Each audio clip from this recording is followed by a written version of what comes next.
حضرت ابو سعید خدری رضی اللہ تعالیٰ عنہ بیان کرتے ہیں، بخاری شریف کی بلکہ ترمذی شریف کی حدیث ہے 2407 نمبر میں، حضرت ابو سعید خدری رضی اللہ تعالیٰ عنہ رسول اللہ صلی اللہ علیہ وسلم کی بات نقل کرتے ہیں کہ اذا اصبح ابن آدم فإن الأعضاء كلها، بندہ جب صبح کرتا ہے نا، حضور صلی اللہ علیہ وسلم نے ایک مثال سے سمجھایا، آپ نے فرمایا اصبح ابن آدم فإن الأعضاء كلها، بندہ جب صبح کرتا ہے نا، ہر عضو، ہر حصہ جسم کا، سارے کا سارے اعضاء جو ہیں تکفر اللسان، وہ زبان کے سامنے عاجزی کرتے ہیں، انکساری کرتے ہیں زبان کے سامنے سارے، فتقول، کہتے کیا ہے، ہر حصہ، ہر جز، ہر عضو انسان کا وہ کیا کہہ رہا ہے زبان کو، اتق اللہ فینا، ہمارے بارے میں اللہ سے ڈر، ہمارے بارے میں اللہ سے ڈرتے رہنا، فَإِنَّمَا نَحْنُ بِكَ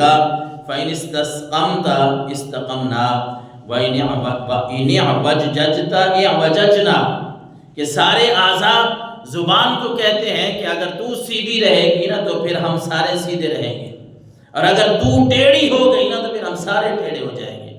یعنی اگر تو اچھی باتیں کرتی رہے گی تو ظاہر ہے اللہ کی برکتیں نازل ہوں گی، بندہ صحیح رہے گا، چست چلاک رہے گا، کوئی ٹینشن نہیں ہوگی، اور اگر تو ٹیڑھی ہو گئی تو پھر ہم سب کا کام خراب ہو جائے گا۔ تو جھوٹ بھی انہی باتوں میں سے ہے کہ انسان بندہ اگر جھوٹ بولنا شروع کر دیتا ہے تو پھر یاد رکھیے گا وہ زبان ٹیڑھی ہوگی، فجر سے لے کر مغرب تک، عشاء تک، سونے تک پھر انسان کو اپنی ذہنی کوفتی لگی رہتی ہے۔ اور اللہ کے نبی صلی اللہ علیہ وسلم نے کئی مواقع پہ ان باتوں کو لے کے بندہ جب سوچتا ہے نا، رسول اللہ صلی اللہ علیہ وسلم کی باتیں سنیں اور ان کو انسان دل پہ اگر جگہ دے تو اتنا میرا خیال ہے اپنی اصلاح کرنا مشکل نہیں ہے۔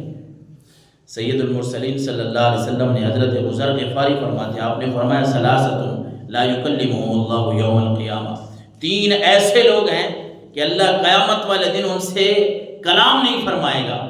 مسلم شریف کی حدیث ہے 294 نمبر پہ۔ میں کیا عرض کر رہا ہوں، یہ کسی کی بات نہیں ہے، کسی کی بات نہیں ہے، یہ رسول اللہ کی بات ہے۔ لا یکلمہم اللہ یوم القیامہ ثلاثۃ، رسول اللہ نے فرمایا تین ایسے لوگ ہیں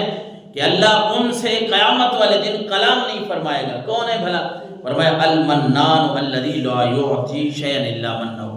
ایسا بندہ جو کسی کو کوئی چیز تو دیتا ہے پھر احسان جتلاتا ہے۔ کسی کو چیز دے کر احسان جتلانا، ایک تو نیکی ضائع ہو جاتی ہے، یہ قرآن میں ہے، سورہ بقرہ کی آیات ہے، 3 پارہ ہے۔ اگر آپ کہیں گے تو میں آپ کو قرآن سے بھی دکھا دوں گا کہ اللہ تبارک و تعالیٰ نے فرمایا یا ایھا الذین آمنوا لا تبطلوا صدقاتکم بالمن والاذی، اے ایمان والو احسان جتلا کر اپنی نیکیاں ضائع نہ کرو۔ احسان کا مطلب ہوتا ہے نیکی کرنا،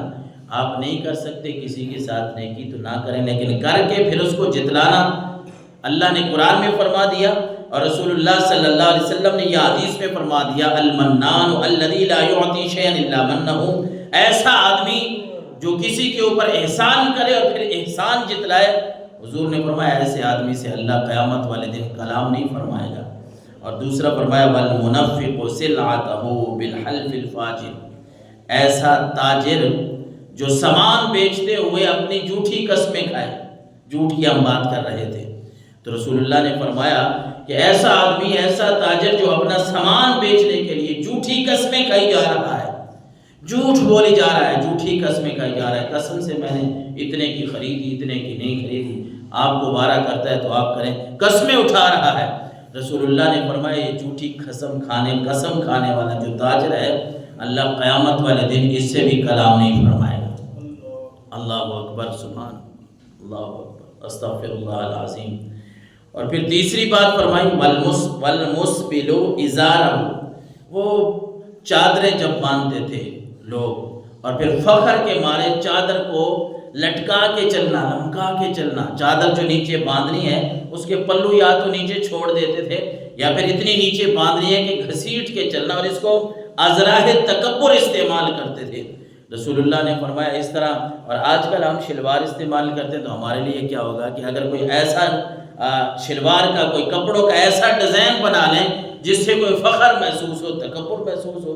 تو رسول اللہ کی حدیث مبارکہ کا خلاصے میں آ جائیں گے کہ حضور نے فرمایا اگر کوئی چادر کو ازار کو گھسیٹ کے چلتا ہے نا، حضور نے فرمایا یاد رکھیں ایسے بندے سے، کیونکہ تکبر والی علامت ہے، کبر پایا جا رہا ہے، اور تکبر جو ہے وہ صرف اللہ کی ذات کو ہے، کسی کو رب نے یہ تکبر کی اجازت نہیں دی، نہیں جچتا انسان کو تکبر، ایک تو جچتا نہیں ہے، اور اگر کوئی کرتا ہے تو اللہ اس کے پھر سر میں یا گردن میں، جس طرح ہم کہتے ہیں نا کہ فلاں بندے کی گردن میں سریا ہے، وہ اگر گردن میں سریا ہو تو پھر رب توڑ بھی دیتا ہے۔ وہ کبر جو ہے نا، کبریائی ہم ایک لفظ بولتے ہیں، اللہ اکبر جو بولتے ہیں، اکبر اسی کبر سے ہے،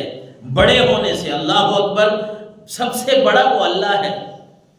اس سے آگے کوئی ذات نہیں ہے۔ جس طرح قرآن مجید فرقان حمید کے سورہ رحمان میں اللہ تبارک و تعالیٰ نے فرمایا جو کبر کرنے والے ہیں، تکبر کرنے والے، سورہ رحمان میں فجر کی نماز کے بعد جو ہمارا درس ہے اس میں اس دن ہم نے وہ آیات بھی پڑھی کہ اللہ تبارک و تعالیٰ نے فرمایا کہ اے نبی ان کو فرماؤ جو تکبر کرتے ہیں، آپ کی بات سنتے نہیں ہیں، آپ ان سے فرمائیں کہ اگر زمین و آسمان کے کناروں سے نکل سکتے ہیں تو نکل جائیں۔ زمین و آسمان کے جو کنارے ہیں اگر ان کی اتنی طاقت ہے، اللہ سے بچ سکتے ہیں نا، کیونکہ بندہ اگر بہت ہی اپنے آپ کو کچھ سمجھنے لگ جائے تو وہ دنیا سے تو بچ سکتا ہے، ہو سکتا ہے میں اس سے بچ جاؤں، لیکن اگر میں بہت زیادہ ظلم و زیادتی کروں گا، اپنے آپ کو بہت کچھ سمجھوں گا، تو رب نے اعلان فرما دیا اے نبی ان کو بتا دیں کہ اگر اللہ سے بچ سکتے ہو تو پھر نکل جاؤ، زمین و آسمان کے کناروں سے کوئی راستہ ملتا ہے تمہیں، چلے جاؤ۔ پھر فرمایا نہیں، اس طرح ہو نہیں سکتا، میری پکڑ سے تم نکل نہیں سکتے، اس بات کو یاد رکھو۔ اور پھر اللہ تبارک و تعالیٰ نے انسان کو ہزاروں